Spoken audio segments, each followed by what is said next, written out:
Hi, $1 year cleaning എന്ന് പറഞ്ഞ് ഒരു ടൂറിസ്റ്റ് ഇട്ട വീഡിയോ ആണ് നിങ്ങൾ ബാക്ക്ഗ്രൗണ്ടിൽ കാണുന്നത്.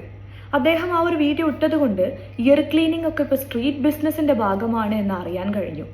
സംസാരിച്ചു വന്നപ്പം എൻ്റെ ചില സുഹൃത്തുക്കളൊക്കെ പറഞ്ഞു ഇന്ത്യയിലെ പല ടൂറിസ്റ്റ് സ്പോട്ടുകളിലും ഇപ്പം ഇയർ ക്ലീനിങ് സർവീസ് അവൈലബിൾ ആണ് എന്നുള്ളത്.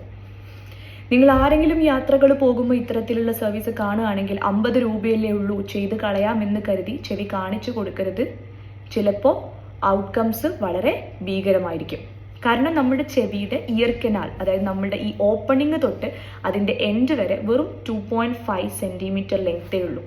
അപ്പോൾ ഇയാൾ ഈ മെറ്റൽ സ്റ്റിക്കൊക്കെ യാതൊരു ഐഡിയ ഇല്ലാതെ ചെവിയുടെ ഉള്ളിലേക്ക് ഇടുന്ന സമയത്ത് ഇതൊന്ന് താഴ്ന്നു പോയി കഴിഞ്ഞാൽ നേരെ അതിൻ്റെ ഇവിടെ ഇയർ കനാലിൻ്റെ ഓപ്പണിംഗ് ആണെങ്കിൽ ഇത് അറ്റമാണ്. ഈ അറ്റത്ത് എന്താ ഉള്ളത്? ചെവിയുടെ പാട. ഇത് നേരെ പോയിട്ട് ചെവിയുടെ പാടയ്ക്ക് കുത്തും. ചെവിയുടെ പാടയിൽ തട്ടിക്കഴിഞ്ഞാൽ പാട പൊട്ടും. വളരെ നേർത്തൊരു സ്ഥലമാണ് പാട എന്ന് പറയുന്നത്. അത് പൊട്ടിക്കഴിഞ്ഞാൽ തീർച്ചയായിട്ടും കേൾവിക്കുറവ് വരും, അല്ലേ?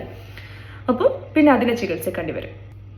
ചെവിയുടെ പാട പൊട്ടുന്ന മെയിൻ റീസൺസിൽ പെടുന്ന കാര്യങ്ങളാണ് ഇത്തരം കൂർത്ത വസ്തുക്കൾ, കോട്ടൺ ബഡ്സ്.